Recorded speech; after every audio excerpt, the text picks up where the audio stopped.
still loving it after 4 years? That's the topic for today. Most sim gear is made for a specific sim or a setup. A throttle for this, a yoke for that, but very few become part of your everyday experience. It's been 4 years since I started using this gear, which is the Tobii Eye Tracker, and to this day, I rely on it every time I sim, whether it's flight, trucking, or anything immersive. This is one of the few pieces of hardware that stayed on my desk all these years and didn't really take any space.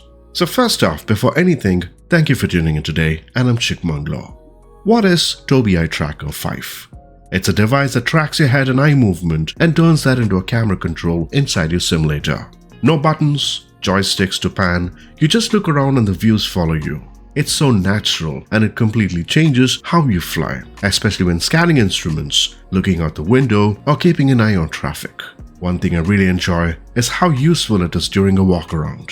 When I'm doing a pre-flight check or just exploring the aircraft on the ramp, I don't need to use the mouse or keyboard to move the camera. Just move my head and look around and it feels like I'm really there. I found this way more comfortable than VR. There's no headset pressing on your face, no sweating, and no motion sickness. But the experience through the Tobii Eye Tracker is different. I can still see my keyboard and controls when needed. It's lightweight, never in the way, and it just works. And today, it's my go-to setup across all the sims I play. Either flight simming, truck simming, racing, or even games like Call of the Wild. The focus for today would be on Microsoft Flight Simulator 2024, of course, to see how well it integrates. I can glance very well at my instruments, peek out of the window, or track an aircraft without touching a single button. It follows my eyes and head movement. Now setup is straightforward. Plug it in, install the Tobii Experience app, and enable it in your camera settings under eye tracking. It remembers your preferences as well, no need to set it up every time. As we see it, I'm walking around the aircraft, which is the A321neo from FS Labs, and with the help of a tool like Tobii, this has made my experience more comfortable. Now what stood out to me most was how natural the tracking feels. It's effortless, and after a few minutes of setup, you forget it's even there.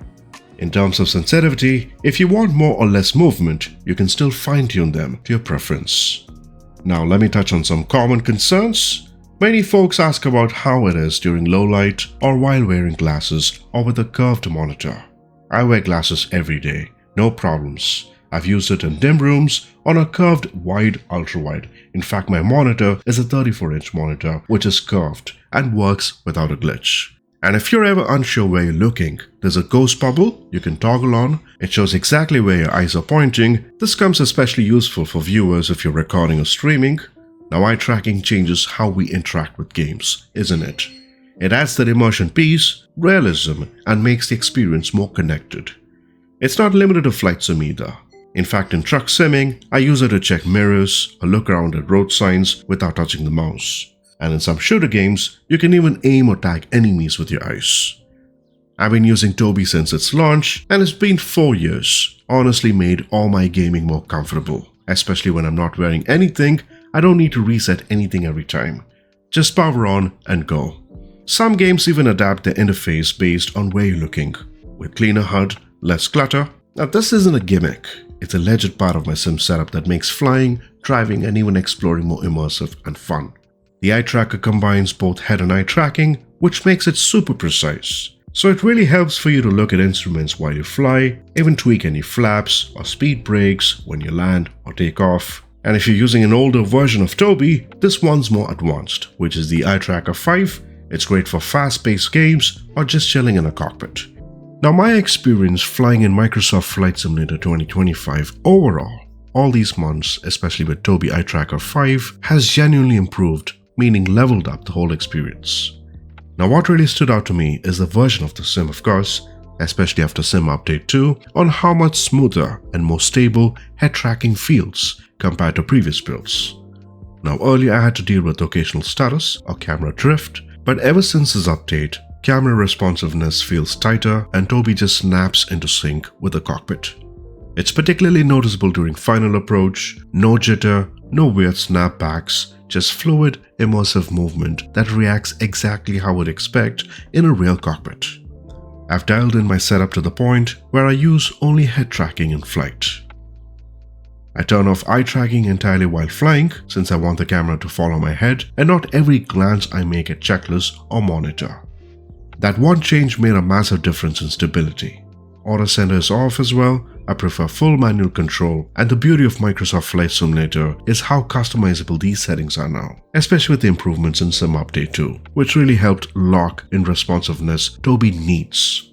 Once that's configured, it feels second nature. I'm looking at my PFT, checking runway alignment, or scanning traffic with just the slightest head movement.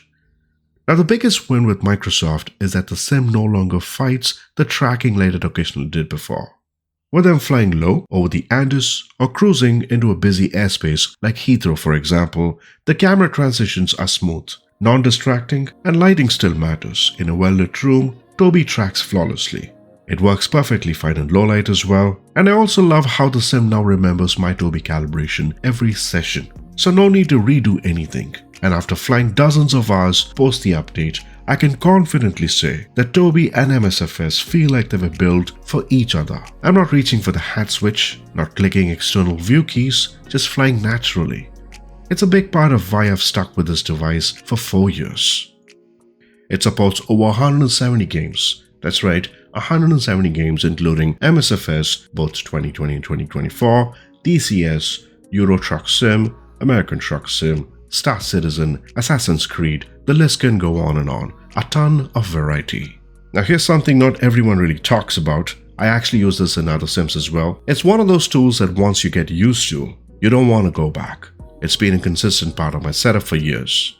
Now by the way, there's a special going on where you can bag a 15% off of this using my link below. There's also sweepstakes where you can enter to win some gear. All the links can be found in the description. And if you're into flight sims, truck sims, or you just want to stop fiddling with your camera view constantly, this is something you need to check out. Thank you for flying with me today. Do drop your thoughts in the comments below. And if you found this helpful, consider subscribing for more sim content every week. See you in the next one, and remember, your eyes do the flying.